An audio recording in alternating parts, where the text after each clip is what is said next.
Salutations, my friends. I'm TheMightyMander, and welcome back to another casual as fuck entry in this series that is TheMightyMander. And today we're going to be talking. This is sort of another video like the one I did on Firewatch a while back, where I'm just going to sort of talk about a game and what I think of it.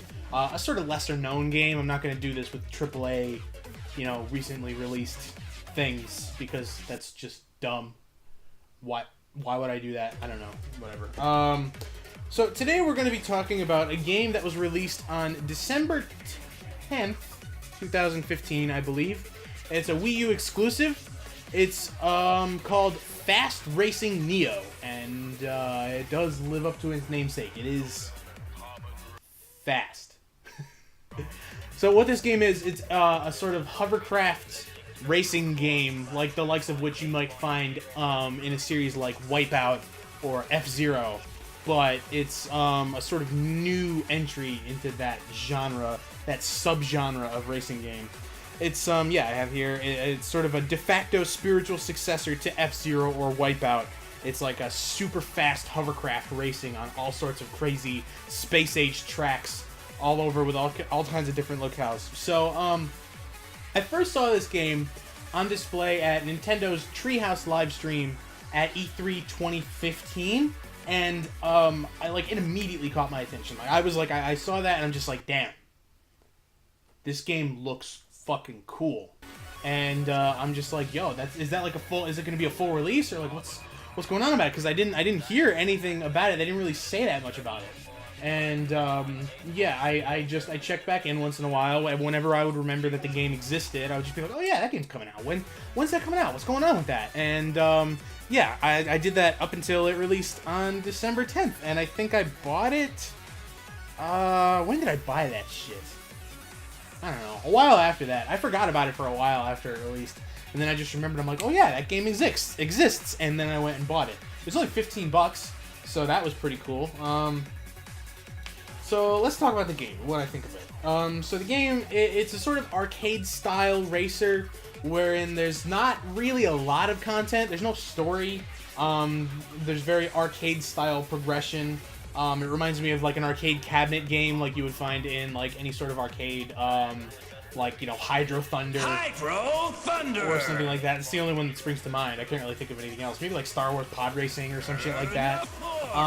But obviously you use the Wii U gamepad and not a full arcade cabinets, because obviously me being a broke-ass college student, and I mean, I wouldn't buy an arcade cabinet just for the game anyway. That's fucking stupid. So the central mechanic of this game, what sets it apart from other like racing games and even other hovercraft racing games, is the switching between phases mid-race. And what I mean by that is you'll see like the light accents on your car will either be orange or blue at any given moment, and pressing a button you can switch between those during the race. And why you would want to do that is that the boost lanes, like the boost pads that you would find like in any other like kart racing game or anything like that, they're color-coded, and you want to be in the phase that matches the boost pad that you're going over. So if you see a blue booster coming up, you're going to want to switch into the blue phase. You see an orange one, you're going to want to switch into the orange phase. And if you do that, you get a massive speed boost. And if you don't do that, if you're in the wrong phase, when you go over the boost pad, it slows you down.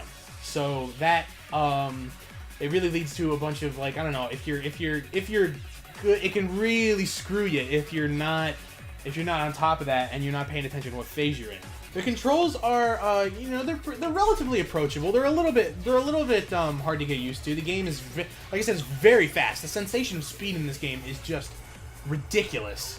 Just with the motion blur and everything like that. Like, I feel like that's definitely a byproduct of this game being newer, is that the sensation of speed is just more ridiculous. It's probably the fastest paced racing game that I've ever played. Like old games, yeah, they were really, really fast and they were really, really hard. Like, they were really, really difficult, but this one just feels so fast. The controls, they are pretty standard racing fare. Obviously you're going to just keep your finger pinned on the throttle button the entire race, and you don't really need to use the brake all that much. But you can actually, using the trigger buttons on the Wii U gamepad, you can lean your craft left or right in order to make tighter turns. and that sort of feeds into the different track layouts, and it makes it so that it just adds that extra layer that you need to get past in order to actually master this game and master each track. And overall, it makes for a pretty well-rounded experience. I have a lot of fun playing this game. The tracks in this game, speaking of, the tracks are definitely the best part. The best feature about this game is all the different tracks. And just because of all the different locales and all the different aesthetics, they each have their own unique aesthetic. A couple of them, like there's a couple snow levels, a couple desert levels, but they are all unique. No two tracks are exactly the same.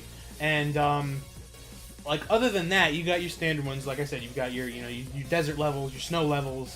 There's a couple jungle levels, but there's also a space level, which is probably my personal favorite. Obviously, it's fucking Space Station. There's one that like takes place on like a skyway, where it's like it takes place like the track is just really high up in the air. You can like see down towards the earth, and it's really cool. That one's cool. There's another one that's like lava. It takes place in like there's like the track is over a lava pit, and there's one in a mine, one in a canyon. Stuff like that. There's a lot of different. There's 16 tracks in the game, and all of them are definitely they're definitely all unique. And like I said, they're the best part about the game easily. The cars, however, not so much. I would suggest when approaching this game, if you decide to pick up this game, I would suggest just trying out as many cars as you unlock, and figuring out which one you like best, and then just sticking with that one. Master the controls of one car. Figure out like how to work with its weight and how to get it around the track in the best way possible. Then you can experience what, like I said, is the better part of the game, where you can master the tracks. Because having to master both, being in an unknown car on an unknown track makes the game way too complicated. If you're in a car that you know, then it makes mastering the tracks that much more easy and that much more fun. But I was gonna say something that I said. I actually recorded this earlier today, but I scrapped it because it was fucking shit. One thing that I forgot to mention is that this game reminds me, just the track layout and all the different aesthetics and everything like that, reminds me a little bit of a game that I played on PS2 called Hot Wheels World Race. Maybe I'll cover that game on the channel now that I think about it. Like, I don't know, just the whole, just the aesthetic of the tracks. I don't know how to explain it, and that's very off topic. I don't even know why I said it, but yeah, so that's the thing. Now, the thing is with this game is that in most other racing games, winning is usually pretty easy. Like, you usually, depending on the difficulty, obviously, but if you set it on the lowest difficulty, especially on the lowest difficulty, winning is really easy. In this game, winning is not easy. There are 3 difficulty tiers in this game, for championship mode and for time attack and all that shit. There is subsonic, supersonic, and hypersonic. Subsonic is actually a bit of a challenge for me. Like, subsonic, the base tier of this game, is pretty challenging. As I record this, I just now got to supersonic the last time I played this game, and basically, yeah, you have to play through each tier in order to unlock the next one. And once you play through subsonic tier, like all 4 championships, there's 4 championships, like I said, 16 tracks, 4 races per championship. And once you complete all of them, you unlock the next tier. I just unlocked the supersonic tier, and it is fucking hilariously difficult. It's so much faster. And honestly, hypersonic, I can't even imagine. It probably fucking breaks the fabric of space and time. It's crazy. It's crazy how fast this game is. That being said, though, because the challenge is, because this game is so challenging, every victory feels very gratifying and very earned. Like, you feel like you won that race. Like, you don't feel like the AI sucked, because the AI is actually pretty good, because everybody's just as fast as you are. And, when you win, you feel that victory, and it feels very good. Okay, I briefly mentioned game modes. Championship mode, like I said, is the main game mode, and it's exactly what you would expect from hearing that name. If you've ever played a Mario Kart game or any other game that has tournaments in it, you know what to expect. There's, like I said, 4 races per championship. With each race, the higher you place, the more points you get, and then whoever has the most points at the end obviously wins the tournament. And if you place first, you get the gold trophy, and I'm pretty sure that's how you unlock cars. I'm not exactly sure how you unlock cars.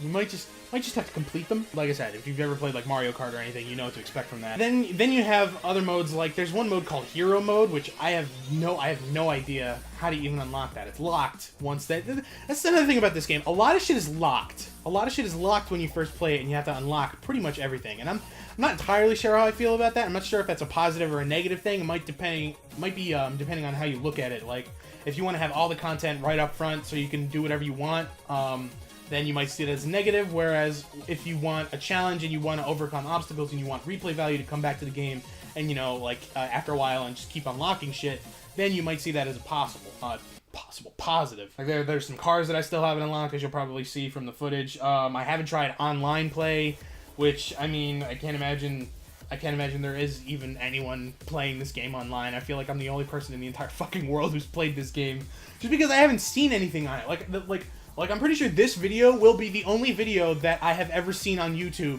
about Fast Racing Neo. Like, I saw a couple reviews of it, only because I looked for them, but then I've just never seen this game covered anywhere else. It's very strange. Really, really flew under the radar. Which, I mean, it's not a very big title, it wasn't a very big release, but I mean, I saw it at E3, so you think more people would be interested in it. Anyway, that being said, I hope that this game was noticed enough so that it was positively received. So, like, I hope this game gets a sequel. Honestly, I like this game enough, and I think this game is worth a sequel. Or at least that the developer gets more work, because I would hate to see a developer, like, I mean, you never want to see a developer go out of work, unless they're, like, you know, shit, like Phoenix Games level. Shit. But, yeah, shin'en, the guys who developed this game, like, they know what they're doing. I would really like to see them get more work, and I would really, really like to see, like, you know, their next game. And, honestly, like, I was thinking when I first saw this, I'm like, yo, if this game's good, like Nintendo can hand these guys the keys to the F-Zero franchise, and I don't think anybody would complain.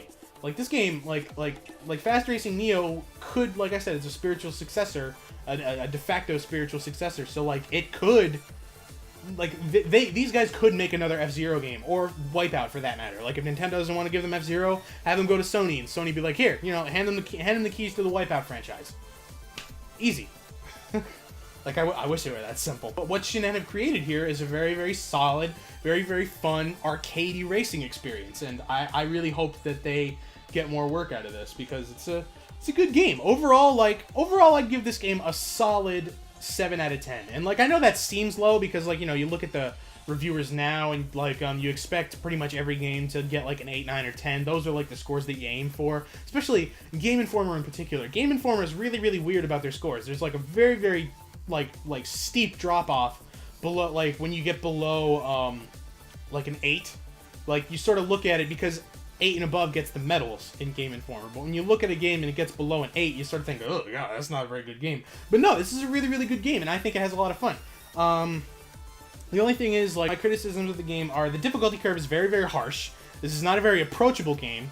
You have to really, really enjoy this type of game and be fascinated with this subgenre, that being the fast, like, hovercraft racing genre. And you would have to, yeah, you would have to be really, really fascinated with this particular type of game in order to want to give this one a try and, you know, want to stick with it. The cars are not distinctive enough. Like, there's only like 10 cars, and they're all the same, man. Like, they're all spacey hovercrafts, and like I said before, some of them, I feel like some of them just have a clear advantage over others. Like, there's three stats for each car. There's top speed, acceleration, and weight. And the weight is just a number. The top speed and acceleration are bars. And I feel like if you've got a car that has a wide top speed, like a really, really high top speed, and is really, really heavy, but doesn't have a lot of acceleration, like, the weight is basically the handling. If you've got a car that's really, really heavy, it can't turn. So, like, I turn as hard as I fucking can, and I still go right, just smashing the fucking wall. Like, I don't know what to do about that. I don't know how to counter that. So I just found the car that I personally liked a lot, the one that actually can go around fucking turns, and I just stick with that one because I know how it controls, and I personally think that that's the most fun way to play the game, is to master one car and then use that to master the rest of the game. My third gripe is that there's not a lot of content to start out, and yeah, especially when you first start playing the game, everything is locked.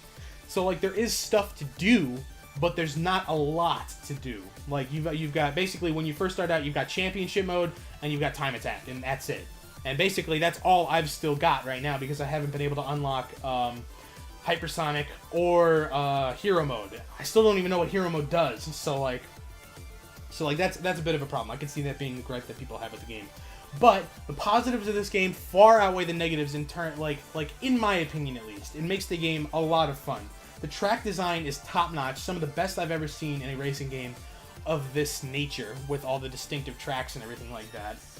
The controls feel really, really responsive. Like I said, just that, just the leaning mechanic and the switching phases are enough to keep you engaged and make each race feel like meaningful, and like they each feel distinctive and special. And it's just a blast to play. I think this game is a lot of fun. So there you have it. Those are my thoughts on Fast Racing Neo. And you know, I hope if you're watching this, if this recommendation holds some water for you, well, let me know what you think of the game in the comments down below. If you think you might want to give this game a try, let me know that. And if you're just not into this sort of game, don't look like this one is anything for you, then just let me know that as well. Don't forget to like the video if you liked it, and if this is your first video on my channel that you're watching, then don't forget to subscribe for more content. Hopefully I should have more content for you guys, maybe by the end of this week, but I don't want to rush it. I don't want to rush my content, especially not this early in my channel's career. Like, I don't want to rush anything, because my videos are already shitty enough as it is. I don't want to make them any more shitty by rushing them out. In any case, I have been TheMightyMander, and I'll catch you guys in the next video. Peace out.